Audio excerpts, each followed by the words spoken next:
So there are two environmental movements that are either saving the world, trying to save the world, or they're destroying the world.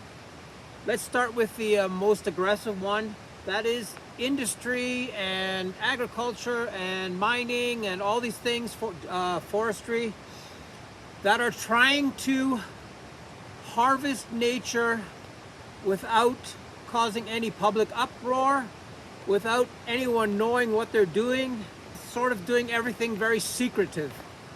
The second group that is working on the environment are those that want to save it. They are on the exact opposite of the spectrum. They want to publicly display their efforts. They want to publicly involve people in their movement. They want people to contribute financially. So these two groups couldn't be further apart from each other. A very quick question: what is easier, to save a forest and keep the biodiversity that's in that forest, or let someone cut it down and then start from scratch? That's our big problem. We're always catching up, fixing the destruction that has occurred for many years. We are never in the motion of those that want to save the environment speaking to those that are destroying the environment. If that never happens, we will never save this planet. There has to be a very firm discussion, these two groups working together. If they will never work together, then there is no chance of, how do I put this? There's no chance of these projects being incredibly successful. If these groups that are fixing the environment, I'll give you a really strange example.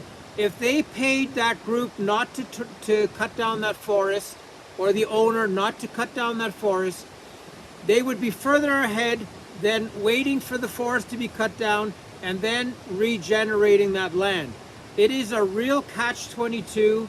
Our human greed is not helping in this cause. Environmental groups that are trying to regenerate and protect nature are having a hard time because governments are aiding these companies to allow them to harvest our resources on this planet.